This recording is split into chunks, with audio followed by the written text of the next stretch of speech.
Okay, so we're doing it as Kislev. Rosh Hashanah Chassidus. About 700 years ago, more, there was a Rishon. His name was Rabbi Yankiv from Orleans, not to be confused with New Orleans. He wrote Shailas Etshuvas Min HaShamayim. It's a pretty cool sefer. It's a little book. Shailas Etshuvas Min HaShamayim. Shailas Etshuvas HaShamayim is exactly what you think it means. This Yid used to write letters to the Eibishter, to the Bezin Shalmayla, I don't know to whom. He'd put them under his pillow and wake up in the morning with answers, written answers. And he wrote them all down. And he writes, I asked this question, I got this answer, I asked this question, I got this answer, I got this question. Remember the Rishonim? There was a Yid who lived in the previous generation. His name was Harav Reuven Margolis. He was a Gaon Adi. He was an incredible Gaon. He had a relationship with the Rebbe. He wrote a very, very important Sfarim. He wrote Sfarim that only a person like him could have written. He's one of those men who was able to correlate Nigla with Kabbalah and Kabbalah with Nigla. He wrote very special Sfarim. But he made his own print of this Sefer, Shailas Etshuvas Min HaShamayim. And the beginning of the Sefer has a long introduction about the question of Teira Le B'Shamayim. How could you ask a Shaila from Shamayim? We know the Gemara says Teira Le B'Shamayim. It's not so poshut. Teira Le B'Shamayim is not so poshut. But we all accept that Teira Le B'Shamayim is not in heaven. But he used to ask Shailas Etshuvas and get answers. Usually he writes the question and gets an answer, but occasionally he actually writes a date. He actually writes a date. So there's a tshuva, which is a very Chassidish tshuva. And in this tshuva he writes, Hayoim Yom Shlishi, Yud Tess Kislev, V'hu Yom B'Sayra. Today is Tuesday, and it's the 19th day of the month of Kislev, and it's a day for Besudas Davis. This was written 500 years after the Rebbe was born, which is pretty wacky. It's not to be believed. Hayoim Yom Shlishi, it's Tuesday, Yud Tess Kislev, V'hu Yom B'Sayra. What's the pshat in this little episode? The pshat in this little episode is, there's two kinds of Yom Tevim that the Jewish people have. We have Yom Tevim that commemorate events. Something happens, they make a Yom Tov. Something happens, they make a Yom Tov. Something happens, they make a Yom Tov. You may not know this, but there is an entire book of Yom Tevim, as many as 50 or 60 days that you don't say Tachlon, even if it's Monday and Thursday, called Megillas Tainis. Megillas Tainis was written in the time of the Gemara. Megillas Tainis. And he goes through every month. Tishrei, Cheshvan, Kislev, Tevis, Shvat, Adar. Then his Pedic Yud Gimel, the 13th Pedic, which is Adar in Yonim. And in each month you have 3 or 4 days that you're not allowed to say a fast, and you're not allowed to make a hesped, a whole bunch of stuff. If we kept Megillas Tainis, we'd be skipping a lot more Tachanus than we're skipping. So the Gemara says, Batla Megillas Tainis. When the Beis HaMikdash was destroyed, and Yidden had Tzadis, they took away the Megillah of days that you don't say Tachnun. But we still don't say Tachnun on Chanukah, we still don't say Tachnun on Purim, we still don't say Tachnun on the Yom Tevim. Why? Because there's two kinds of Yom Tivs. When a miracle happens, we make a Yom Tiv, you forget the miracle. You forget the Yom Tiv. You see, time passes. If a miracle happens to you, you have to say She'asali Nes. A miracle happens to your father, you say She'asali Nes L'Aviseinu. But if a miracle happened to your great-great-grandfather, you don't even know his name, you can't celebrate that Yom Tov because it's forgotten. And that's why Yidden have had historically many Yom Tevim. In many countries, they used to have holidays to celebrate miracles that happened. They say in Turkey or in Lebanon, they had all these kinds of holidays that commemorate miracles, but over time they get forgotten, and we don't keep them anymore. Because these are Yom Tevim that are a reaction to an event. But then you have another kind of Yom Tov. And the other kind of Yom Tov is that before the Eibishter created the world, he made a day special. Like Chanukah, I don't know if you know this, it's good to mention this because it's out of Chanukah also. Chanukah is the 25th day of the month of Kislev. Everybody knows that. Chanukah happened approximately 2,200 years ago, 2,250 years ago, circa, something like that. But 1,200 years before that, there was already Chanukah. It says in Chazal that when the Mishkan was built in the Midbar in the year 2449, which is more than 1,200 years before the story of Chanukah, they finished building the Mishkan on Chav Hei Kislev. The same day that we have Chanukah. And Betzalel came running with Oholiav and all the people. Okay, let's make the Mishkan and make Chanukah. In other words, it could have been Hanukkah 1,200 years before Hanukkah happened, and then it probably would have been written in the Chumash, and then we'd all keep Hanukkah. I don't know how many candles we'd light, but there wouldn't be any shaylas about Hanukkah because it would have been from Moshe Rabbeinu. And Moshe Rabbeinu says, no, not now. Wait. We're putting up the Mishkan, Reish Chodesh Nisan. And we're going to prepare it before a week from Chov Gimel Adar. And Hanukkah is going to wait. So they said, but it's a Rachmanis on the day. It's not fair. You finish building the Mishkan and Chafei Kislev, so the day deserves to be a Yom Tov. And Moshe says, don't you worry, this day is going to be even a bigger Yom Tov, just to wait a while. How long is a while? 1,200 years. And then the miracle of Hanukkah happened, and the same day, the same thing, right? What does Hanukkah mean? To inaugurate, to initiate the Beis HaMikdash. So the first time around was a Hanukkah of the Mishkan when it was being built. This was a Hanukkah of the Mishkan which had been made Tomei, and the Yidden made it Tahir, but it's a Hanukkah. Which means that the 25th day of the month of Kislev is a magnet. It pulls to itself in Yonim of Chinuch. If it happened twice, it probably happened 10 times. I would imagine that many Chabad houses made their Chanukah Sabayis on the first day of Hanukkah. Because the day draws to itself the idea of Chinuch, inaugurating, initiating, starting something new. That's why Hanukkah is forever. In the concentration camps, in the gulags in Siberia, they lit the Beneda. Because Hanukkah is an eternal Yom Tov. You know why Hanukkah is an eternal Yom Tov? Because Hanukkah is not a Yom Tov that happened because of an event. Hanukkah is an event that happened because of a Yom Tov. When Hashem created the world, He made the 25th day, the month of Kislev, special. It just took a while for us to discover it. And the same is true with Pesach, and the same is true with Shavuos, and the same is true with Sukkot. These days were not special because we're out of Mitzrayim, or because we sat in the Sukkah, or because we got the Teda. These days were special because before the Eibusher created the world, He determined these are special days connected to these ideas: freedom, Torah, unity, joy. And when the events happened, the ideas were revealed. So from this Tshuvas Ben Hashamayim, which was written 500 years before the Alter Rebbe was born, you know that Yutas Kislev is the kind of Yom Tov which is not celebrating an event. We don't celebrate this Kislev. Alter Rebbe went out of jail. The Alter Rebbe went out of jail because Yutas Kislev has been prepared as a Yom Tov. Before the Eibusher created the world, Yutas Kislev was destined to be a special day. That's why Yutas Kislev is forever. I don't know if you know the history. When the Yom Tov Yutas Kislev happened, the Alter Rebbe Chassidim were radicals. They were fanatics. Today we would call them Meshachisten, unless you find that Meshachisten are not radicals. But whatever the case is, whatever works for you. The Alter Rebbe's Chassidim were they were Chassidish. And they had one concern. Their concern was that maybe time is going to pass and people are going to stop celebrating Yutas Kislev. So they decided to make minhagim.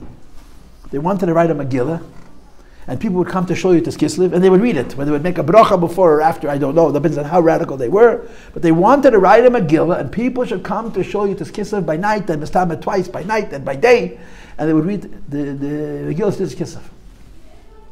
So they came to the Alter Rebbe with this idea of writing a Megillah Yutas Kislev, and the Alter Rebbe told them, don't you worry, Yutas Kislev is going to be here forever. It doesn't need no Megillahs. Yutas Kislev is going to be here forever. And Yutas Kislev not only lives here forever, Yutas Kislev gets bigger every year. I have a former student who became from with her boyfriend together. They were not from the community with the boyfriend. Problem was she ended up in Lubavitch, and he ended up in the most misnagdish yeshiva in America. By the time they had to get married, it was very complicated. This happened after the stroke. I'll tell you the story. I don't think she denies the story. She asked the Rebbe if she should date him. She only became from because of him. He was the one who cared about Yiddishkeit. She cared about him. She said to me once, Rabbi, I'm an atheist. You know that. I said, so why are you so religious? This is just in case, just in case, just in case. Anyway, when it came time to date, she asked the Rebbe if she should date. And the Rebbe said no. So because it was after the stroke, Rabbi Groni used to ask every question 2 ways. So he said, she shouldn't date? And the Rebbe said no. So Rabbi Groni said, she should date? No. She shouldn't date? No. See, saw, not gonna do. Every answer is no. So finally, Rabbi Gordon says she should marry him, and the Rebbe vigorously shakes his head, yes. You understand? They knew each other before they were from. They went in different directions. Anyway, they dated. She didn't tell him that the decision was already made. They dated. And he made all kinds of rules. She couldn't have a picture in the house. She couldn't have a chitas. They got married in Crown Heights, but the chuppah was in front of Alateda. She was not allowed to be in touch with her Lubavitcher friends. Don't ask. They got married in the summer of Nun Beis. Yud Shvat Nun Gimel, which is the worst time for anybody to show up in 770 if you're a Misnagid. He came to 770. It was 5 months after his wedding. He's such a radical Meshachist, this guy. He's more Lubavitch than anybody. She actually asked the Rebbe to promise her that he'll be Lubavitcher. He's more Lubavitch than she is. But that's a story. Anyway, his Rosh Hashiva, this man's Rosh Hashiva, his name is so-and-so, I'm not going to tell you his name. He's a big Misnagid. I saw last year an advertisement that he was leading a Fabrenga in Yitas Kislev. If I wish I could tell you the name, but this is like really echt Misnagdim. He used to sit with this boy and show how Lubavitch's upper Kursim every week. Nachamal. And last year, Yitas Kislev, he was advertised as the speaker at a Yitas Kislev gathering. You have no idea what kind of ishapcha this is. You have no idea what kind of ishapcha this is. But the Alter Rebbe said, don't worry about Yitas Kislev. Yitas Kislev is going to be here forever. And I want to explain to you why. Because Yitas Kislev is not the day the Alter Rebbe went to jail. Alter Rebbe went to jail in Yitas Kislev. Yitas Kislev comes first. For reasons that I don't know, this day was written into God's plan before the world was created, that it's connected to the revelation of Pnimius HaTorah. It's connected to the revelation of Chassidus, period, the end. It's connected to the revelation of Chassidus. Chassidus took 5,500 years to show up on the world. And everyone's screaming of Chassidus' emes, why wasn't it here till now? Good questions, but the answers don't matter right now. The bottom line is when the Eibusha created the world, he gave the Torah. The Torah was given at many, many levels. And the deepest level of Torah, and the last one to be revealed, is what we call Yechida, Chassidus. And before creation, the Rosh Hashanah for Chassidus was determined to be on the date of Yud Tess Kislev. You understand? So Yitas Kislev was a big deal. It's a very big deal. Yitas Kislev is a very, very big deal. I'll tell you a mice with the Rebbe, just as an aside. You know, I think I talked about it last week. You know that for 1 year, the Rebbe hesitated becoming a Rebbe. Right? From Yud Shvat, Tov Shin Yud, until Yud Shvat, Tov Shin Yud Aleph, the Rebbe was hesitating to become a Rebbe, and then of course he became a Rebbe. But there were a few times during that interim year when the Rebbe allowed that he should be called Kvei Kedusha, that more Shlita in public. And one of them was Yitas Kislev. Yitas Kislev, Tov Shin Yud Aleph, before the Rebbe officially accepted the Nesias, the Rebbe wrote a letter to all the Rebbes in the world, to all the Hasidic Rebbes in the world, with a request that they should make a Yom Tov party Yitas Kislev. Not Lubavitcher Rebbes, Polish Rebbes, Ungarish Rebbes, Romanish Rebbes, all kinds of Rebbes, Galatiana Rebbes. They should celebrate. The Rebbe did it only one time.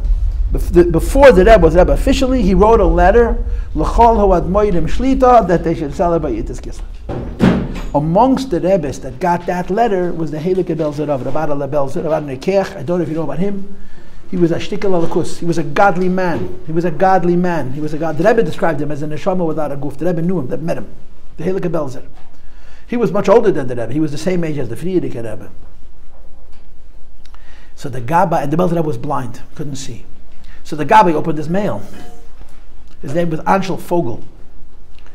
And he came into the Belzer Rebbe laughing. A jinge naye Rebbe from America had geschickt dem Rebbe a brief. A young new Rebbe from America. That's strike one, strike two, strike. Young new America. A jinge naye Rebbe from America had geschickt dem Rebbe a brief that he should celebrate. He was laughing. And the Belzer Rebbe didn't laugh at all. He said, Anshel. I heard different guesses. One guess was 99 from the greatest Rebbes. No, he's one of the greatest Rebbes. And the other guess is Anshel Tzid Tzidik, the Spielst of fire. Take it back, you're playing with fire. The Belzer Rav knew the Rebbe, he met the Rebbe. They never talked, they just shook hands, that was enough. And he told this guy, don't mess with this one, this is the real deal. The Rebbe wanted that all Hasidim, today Yitas Kislev is celebrated much more widely probably than ever. Not just in Chabad. If you're a Chassidish Yid, if you've ever Chassidish Yid, whatever kind of Chassidus you're connected to, Yitas Kislev is a Yom Tov. And you get together, you make a Fabrengen, you sing the Gunim, including the Alter Rebbe's Nigun. It's an important day. It's a day which is connected to Chassidus. So now, what's Chassidus? This is my question. What is Chassidus? Shtota koi Chassidus. What is Chassidus? Did anyone take a hack at it? What's Chassidus? Pnimius HaTorah. Amazing. And what's Kabbalah? And what's the difference? So I got a message from a girl who's got a seminary in Italy, I think Italy, that they're doing some kind of a composite. They want to get a bunch of rabbis to say what's Chassidus, so they asked me, I gave them 40 seconds. What Chassidus? You know what Chassidus is? In one sentence, in my opinion, which is not very valuable, but this is the one you're listening to right now. Chassidus is a philosophy in Yiddishkeit that changed the center of gravity of Torah mitzvahs away from Judaism to the Jew. You understand English? The gravity is a great pun. What does gravity mean? What does gravity mean? Gravity means something which is heavy, and gravity also means something which is very serious, like grave, earnest. Right? It's the same word. It's a pun. It works very well together. Gravity is heavy and gravity is serious. Before Chassidus, the most important thing in Yiddishkeit was Torah mitzvahs. And you were a Yid, you did Torah mitzvahs. After Chassidus, the most important thing in Yiddishkeit is a Yid. And that's why you do Torah mitzvahs. Or to say it in cliche form, until Chassidus, you were Jewish because you practiced Torah mitzvahs. After Chassidus, because you're Jewish, you do Torah mitzvahs. In other words, let me say it again. Before Chassidus, because you practiced Torah mitzvahs, you were a Yid. After Chassidus, before you're a Yid, you practiced Torah mitzvahs. It's really what Chassidus is about. In plain English, Chassidus is about v'yahavta l'reach kamoicha. That the most precious thing in Yiddishkeit, the most greatest thing that the Eibishter has in his world is not his Torah, not his mitzvahs, it's his people, it's his Yid. But here comes the hard part. You are a Jew. Not just the Freya Yid on the street that you're putting on tefillin with, you're giving neshek. And you are more precious than the mitzvahs you do. That makes you nervous. Why? Because we are blessed with the great guilt, the great gift of self-hate. We all hate ourselves. It's part of the generation. Jews b'chalal don't like themselves, right? They blame it on the mother, but the bottom line is, in our generation, nobody likes themselves, so it's compounded.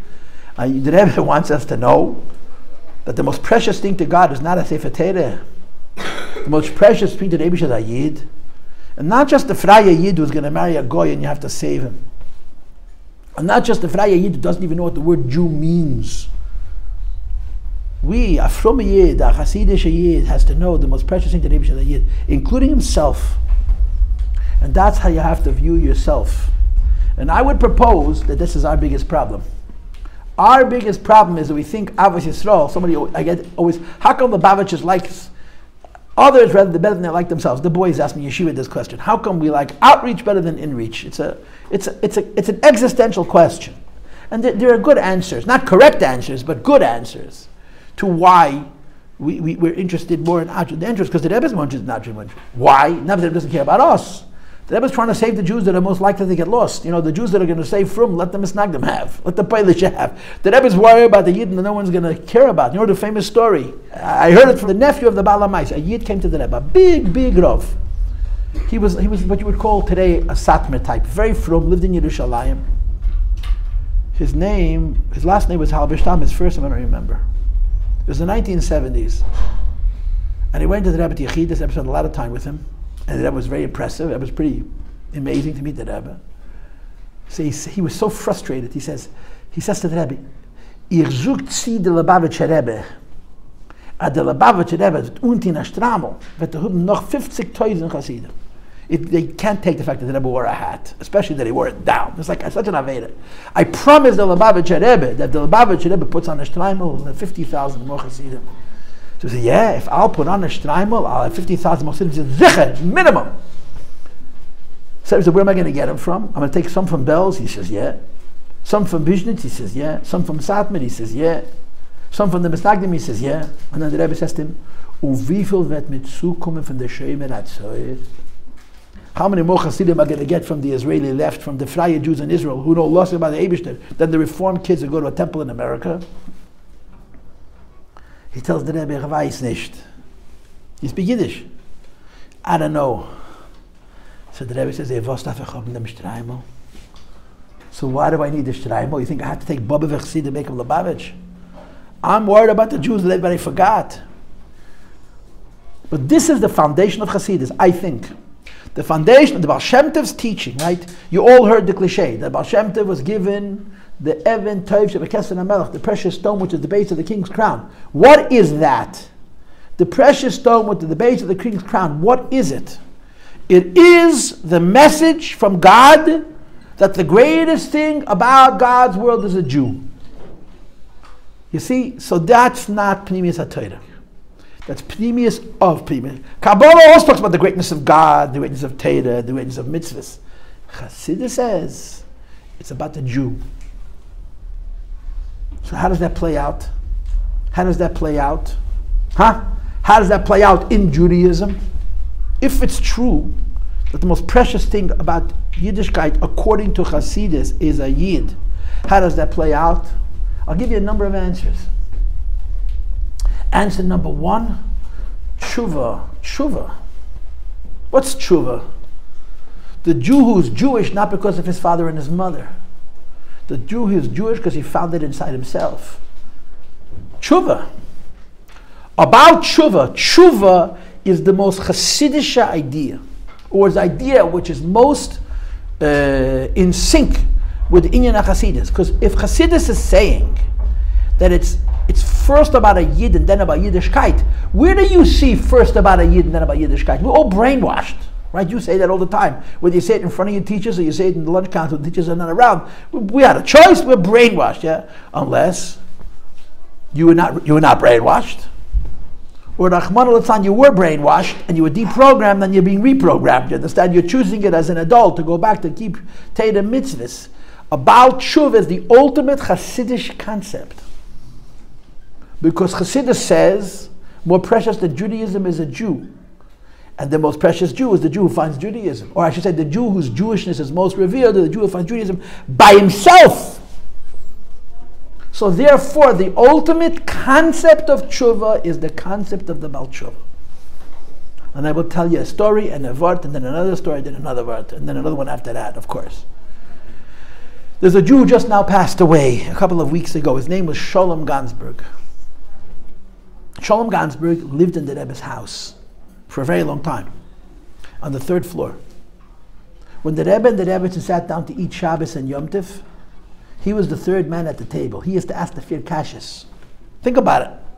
For about 10 years, probably from the early 80s, for sure till the Rebbe passed away. After that, I would imagine the Rebbe was alone. But he used to serve the food. He sat at the table. He said the Manishtana.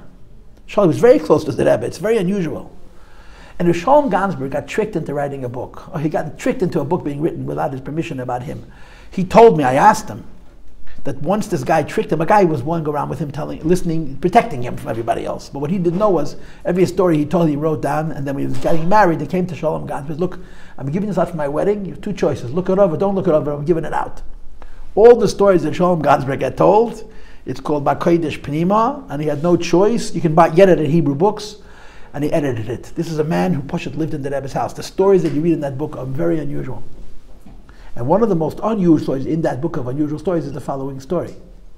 A few months before the stroke, during the winter of 1992, he was in the Rebbe's room in 770, Sholem Gansberg, in the Rebbe's room. There was nobody there but him. And the Rebbe was pacing the room. He was pacing the room, pacing the room. And the Rebbe is not a pacer. And the Rebbe is not a pacer. There were Rebbes who ran, the Rebbe stood very still. For the Rebbe to be pacing is a big deal. The Rebbe is pacing the room. And the Rebbe says to himself, but Sholem Gansberg is there. The Rebbe says to himself, in Yiddish, Ich bin geboren geworden Freitag. Alle was werden geboren Freitag, endlich nicht was sie heben an. Was habe ich aufgetan? You speak Yiddish. I was born on a Friday. All those who are born on Friday don't finish what they start. What have I accomplished? Now for the Rebbe to say, what have I accomplished? It's like the Abish is saying, I made the world. What did I accomplish? What did I accomplish? What did I not accomplish? So Sholem Gansberg, who's a Pashut Yid, is standing in the Rebbe's room, and he hears the Rebbe say this very bitter statement, you know. I was born on a Friday. People born on Friday, they finish what they start. What have I accomplished? So without hesitating, he says to the Rebbe, but the Rebbe made Bali Tshuva. The Rebbe made Bali Tshuva. The Rebbe made many Bali Tshuva. And the Rebbe said, yeah, that I did. That's the end of that story. So when they printed this book, the book was made by one of the Ashkenazi brothers. Their father was a Gaon and a Rov in Kfar Chabad, Harav Mordechai Shmuel Ashkenazi, and he made notes on the book. So when it comes to this story, where Shalom Gansberg tells the Rebbe, but the Rebbe made Bali Tshuva, he writes in the footnote a story that Tzemach Tzedek. That Tzemach Tzedek, near the end of his life, was pacing his room and he said the same thing, what have I accomplished? And one of his children was in the room, a lot smarter than Shalom Gansberg. But he got the wrong answer. He said, what have I accomplished? But you made so many Chiddushei Torah, it's nothing. But you did this and this. We went through a bunch of things that the Tzemach Tzedek had accomplished in his lifetime. And Tzemach Mevatel, and after like 3 or 4 tries, or 2 or 3 tries, he says, oh, but the Rebbe Gemach Bali Tshuva. And Tzemach Tzedek said, yeah, that I did. That I did. If you look at the Nefesh, you go to the oil, yeah, you read it, you read the Matzeva. The Rebbe's Matzeva has very, very few words, as does the Frierdiker Rebbe's. One of the few things written on that stone is V'Rabbim Heishiv Meyovim. Our Rabbeim, one of the most precious things in their life was not the Torah, not the Avodah, not the Chassidus, it was the Bali Tshuva. V'Rabbim Heishiv Meyovim. Now I'm sure there's many reasons. But one of the reasons is because if you understand Chassidus, it's all about Tshuva. What is Chassidus in one sentence? That the center of gravity of Judaism is not the Torah and mitzvahs, the center of gravity of Judaism is a Jew. And there's nothing more Yiddish from this Chassidish perspective than the Baal Tshuva. When the Alter Rebbe was in jail, the government asked the Alter Rebbe a question. Hayitochen, they took for themselves the name Chassidus. Chassidim took for them the name Chassidus. It's a very pretentious name. It's a gaivadik name. You create a new movement because of Chassidim. A Chassid is called Lefnim. The Gemara speaks about Chassid. It says in Hayem Yem that Chassidus is a Tei Yashal nation. It's an ancient term that denotes the highest and the holiest and the best. What right did Chassidim have to take for themselves the name Bali Tshuva? So the Alter Rebbe answered that Chassidim believe in Hashgacha Pratis. Chassidim don't take anything for themselves. Chassidim don't take anything for themselves. Chassidim believe in Hashgacha Pratis. The name Chassidim was given to them by non-Chassidim who were not misnagdim. The name Chassidim was given to us by the Yidden who were neutral. There was Chassidim and there was misnagdim and there's the don't bother me Yidden, you know. The don't bother me Yidden gave the Chassidim the name Chassidim. And the Alter Rebbe said, if I would have chosen the name for Chassidim, it would have been Bali Tshuva. Because that's what Chassidus is. It's about Tshuva. It's the Judaism that comes from in us. Not the Yiddishkeit that the Eibusha gave you, not the brainwashing out of the child. The Yiddishkeit that you bring out of yourself, that is Chassidus. But the Alter Rebbe said I would not be able to do that. Because that would mean that anybody who's not a Chassid is not a Baal Tshuva. But if you want to understand Chassidus, this is Chassidus. Chassidus is, the center of Yiddishkeit is Yidden, and the first example for that is Tshuva. Okay? Anybody make any comments or ask any questions? If you have no comments and no questions, I got more to say. Don't worry. Or do worry, I got more to say. So here's another idea. What's another example of Chassidus? If it's true, and it is true, that the foundational idea of Chassidus is that the center of gravity of Judaism is not Torah and mitzvah, the center of Judaism is the Jew. What's another example of Chassidus? You know what the answer is? Anything which is midarabonon. And even more so, anything which is a minig Yisrael. Hashem gave us a Torah. We added to the Torah. That's Chassidus. Hashem gave us a Torah. And over time, we didn't even add, you have by mistake. How does a minig happen? How does the minig happen? Someone starts to do something, and someone else imitates it, and all of a sudden it becomes a minig. The Rebbe used to say that the mothers in the Alter Heim used to sing their children a lullaby before they went to sleep, with the words, Teir is the best, Teir is the best, where is Kometz Alafo, all these little rhymes that mothers would sing to the children in their cribs when they were putting them to sleep. Who made up those rhymes? They were not made up by Gdeli Yisrael, they were made up by Babis, by Yiddish Amamis. And the Rebbe said, once it was accepted, when you put your child to sleep, you sing him Kometz Alafah, you sing him, it becomes Minig Yisrael Teirehi. It's a Teisvis and it's a Rashba, it's all over Halacha. When Jews make a custom, even if you don't know where it starts, you're not even sure how it started. Once it becomes accepted by the Jewish people, Minig Yisrael Teirehi. A Jewish custom is Teireh. Why? Because that didn't come from the Eibishter. That came from us. Go ahead. I know that girls, they have they like learned that like during Shemina Esther, like when you go back 1, 2, 3, 1, 2, 3, that they jump. Yeah. Yeah, and so somebody asked me that in the Q&A. It says in halacha. There's something about jumping in halacha. I heard like a lot of from a lot of people that like, oh, there's no source, like whatever. So. I see somebody asked me that question in the Q&A. Maybe it was you. I have it someplace in one of my lists of questions. I got tons of questions that I need to answer. I looked it up actually. Actually, it's in the halacha. The halacha is that by kedusha you're supposed to jump, and the reason that's given is because you're like kedusha is about malachim.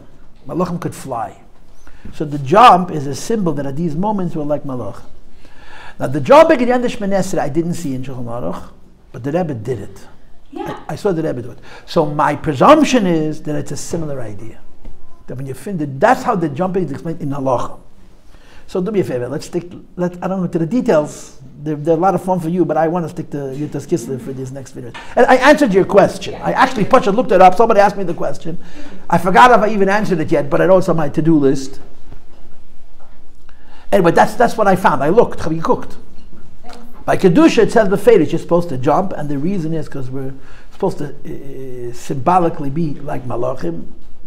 So I'm assuming that's the same thing. But there's not everything everybody does is a minig. A lot of minhagim get created over time. And then what happens is they eventually become minig yisol teini. That's the whole word. Now, Chaver, where does that play out in Lubavitch? Does anybody know? You're not going to notice. But if you do, you're mamish amazing. Where's a very crisp example of this idea? Very good. Very good. In the Manishtana. How do most Jews do Manishtana? In the logical order. Yeah, they start with Midiraisa, Midirabonon, and Minig Yisrael. What's the Iraisa? Matzah. I grew up at my Zaydi's house by the Seder. So we used to ask the first kasha matbilin, they asked the first kasha matzah. We asked the second kasha matzah, they asked the second kasha morer. And we asked the third kasha morer, and they asked the third kasha matbilin. Now the reason Mesubin is last is because Mesubin is actually a replacement. The fourth kasha used to be about sli, about roasting the meat. And when we stopped saying sli, they put Mesubin. So Mesubin is at the end.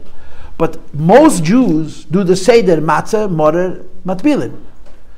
Why we eat matzah, why we eat morer, and why we dunk. Because dunking is only minig Yisrael.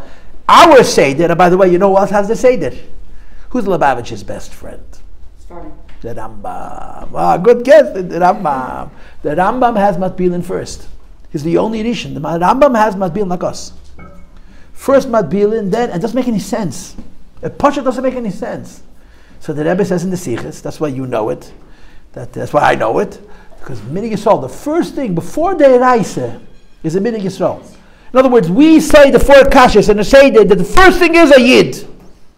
Then comes the Eibishter. When it comes to the Eibishter, there's the Eibishter's the Eraisa, but the Eibishter's Achaz Yid. This is a prime example of the idea that Chassidus believes, Chassidus teaches, Chassidus inspires. And it's a whole Torah. It's not just a word. It's a whole Torah. At the center of gravity of the Jewish religion, which is the truth, Das Ha'emes is a Yid and not Yiddishkeit. Okay, so now, anybody want to speak? I've noticed that Chassidim are a little more chutzpahdik in davening. Is that why? Chutzpahdik in davening? Like, Chassidim are more confident with Knesset Hashem for things. You think? I didn't notice it enough to say that it's true, but I think you get chutzpahdik when you get desperate. And the more desperate, because whoever kind of Jew you are. The Yidden in Israel who lived in the south, when those of the Shoyim came in, Shmini Atzeres, who were the lowest of the low, they were very, very chutzpahdik. And it worked. They tell the stories about the keeping Shabbat. You're talking about people who have no shaykhs to anything. They made deals with God. Peledik Kazachen. So chutzpah is, I don't think it has to do with your persuasion, it has to do with your condition. You know what I'm saying? Maybe that's true. I don't know. Maybe. I don't know. If it's true, the answer is I don't know. But I don't know if it's true or not. But anyway, so I want to give you another illustration for this. Chassidus makes a very, very big deal out of Chanukah and Purim, but since it's so close to Chanukah, I'll talk about Chanukah. Chassidus makes a very, very big deal out of Chanukah, right? And Lubavitch, of course, has made the public Menorah lighting and all the rest and the whole tumult. Why? There's a good reason. Because it's Chinuch represents Chinuch. Okay, but that's not the one I'm going to say now. It's what I said before. Because Chanukah represents Jews who did an act that they were not allowed to do according to halacha. Had they gone to a Rav and asked a shaila, the Rav would have said, you're not allowed to do it, cease and desist, stay home and behave. But they made the terrible mistake of not asking a Rav. They did it. You know what they did? They went on Mesiras Nefesh, finish the sentence. Mesiras Nefesh has a last name. And the last name is more important than the first name. Mesiras Nefesh's last name is Al Kiddush Hashem. The Chashmei Noyim, you could make a case, violated halacha. Now Mesiras Nefesh is a part of Judaism. It's one of the Torah mitzvahs actually. But Mesiras Nefesh has rules. And one of the rules of Mesiras Nefesh that is not a rule is as follows. If a goy is trying to make a joke out of Judaism, a goy is being salachis, spiteful, he's trying to desecrate Yiddishkeit for the sake of desecrating Yiddishkeit. So the halacha would be that you have to be Makadesh Shem Shamayim, Rabbi, you have to sacrifice your life, even for a red shoelace and a black shoelace, the example the Gemara brings, for the tiniest little detail. But what happens if you could run away? And you could hide in the place where the goy cannot get you, at least for a long time. Or you could stay and dare him to dare you and get killed on Kiddush Hashem. What's the halacha then? You have to run and hide. The story of the Chashmei Noyim was that they ran away from Yerushalayim. They were koyanim. They worked in the Beis HaMikdash. The Syrian Greeks, the Yavanim, kicked them out of the Beis HaMikdash and they ran into the mountains around Yerushalayim to a place called Maidi'in. I think that the city still exists ad hayom hazeh. And they could have stayed in those hills for a very long time. Because the way the terrain was, if the armies had tried to come up the hill, the Yidden would have been very easily able to defend themselves. And they came out of the hill, they went down into the valley, and you know what they did? What they would call today terrorist acts, you understand? They were guerrillas. They didn't fight fair. They didn't meet the Greeks on the battlefield army for army, because the whole army was a bunch of people, a few handful of people against one of the strongest armies in the world. They did hit and run. They came in the middle of the night. They made attacks on the roads, and the Syrian Greeks were pushing. They drove them crazy. It's like the fly that doesn't let you sleep on Shabbos afternoon, and you eventually get out of bed. That's what the Yidden did to the Greeks. They nudged and they nudged and they nudged and they nudged and they nudged, and they tried so hard to kill him. They couldn't kill him. But there was no heter in halacha to do what they did. None. The Rambam brings 5 madregas of Mesiras Nefesh. Yidden have Mesiras Nefesh al Kiddush Hashem. We're not dying for ourselves to make ourselves famous. We're dying to sanctify the name of God. Al Kiddush Hashem. The Chashmei Noyim went out of the hills of Midian, came into the valley, and they fought a guerrilla war against the Syrian Greeks. And the plan was to fight until they're dead. That was the plan. There was not enough for them to fight with them.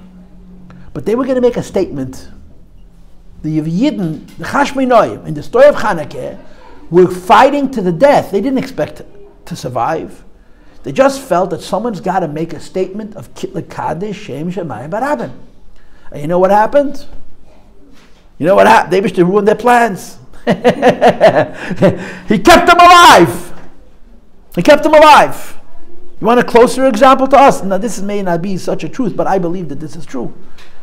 You heard of the Frierdiker Rebbe? You heard of him, yeah? You heard of him, yeah? He was in the Soviet Union. He was fighting with the Soviet Union for the preservation of chinuch, for Kinderlach. And they arrested him and they put him in jail. And with Nisim, he walked out of that prison. It is my humble opinion, when the Frierdiker Rebbe walked out of the Shparlerka prison on Sunday, Gimel Tammuz Tov Reish Pei Zayin, the most surprised person in the world was the Frierdiker Rebbe himself. The Frierdiker Rebbe did not have an exit strategy. When the Frierdiker Rebbe lived in Russia, his plan was not to win. His plan was to fight until he couldn't fight anymore. And the Eibishter ruined his plan, you understand? He saved him. That's why the Frierdiker was such a yomtiv out of it. Because he did nothing. The Frierdiker Rebbe did nothing to save himself. And the same is true with the Chashmei Noyim. They didn't go to, if you go to a Rav and ask the Rav, says, stay in the hills of Median, keep mitzvahs as long as you can till they come and kill you. You're not allowed to hasten your own death by going down into a valley and fighting a war which you're for sure going to lose. So the Chashmei Noyim didn't ask a Rav. They didn't ask. And they won. And first they kicked him out of the Beis HaMikdash. Then they kicked him out of Yerushalayim. And eventually they kicked him out of Eretz Yisrael. So the Chashmonaim came to the rabbis, to the rabbinate, and they said, we want to make a Yom Tov. You know the story? The Gemara says the story. What did the Rabbanim say? How do you make a Yom Tov out of the biggest Aved in the whole Torah? What's the biggest Aved in the whole Torah? Taking your own life, Rahman al-Islam. You had no right to do it. That's what the Chashmonaim answer. Apparently, the Eibush doesn't agree with you. Apparently, apparently, you learn this in the books, but evidently, the Eibush is Matayich Nisht Maskim. We survived. That's what the Chachamim answer. What do rabbis always say when they're not sure? They answer other questions. Let me think about it. And a year later, the Gemara says, it took them a whole year. A year later, they said, okay, yeah, you win. And the same thing happened by Purim. It took a whole year for the Chachamim to make a Yom Tov because the Mesidas Nefesh al Kiddush Hashem of Chanukah in its way, and in Purim in its way, was Hepech HaTorah. If it's Hepech HaTorah, how could Torah make a Yom Tov out of it? Because this doesn't come from Torah. It comes from Yidden. And this is Chassidus. This is, if you want to know why Lubavitchers have adopted Chanukah, because Chanukah is a Chassidish Yom Tov about 2,000 years before Chassidus was born, but it's a Chassidish Yom Tov. Because it celebrates how a Yid does something which the Eibush says you're not allowed to do, and the Eibush says check. The Rebbe has a maimer, which I'm teaching to my boys, where the Rebbe says that by the Chanukah story there were two miracles. One miracle had to happen. Without that miracle there wouldn't be Chanukah. That's the miracle of the war.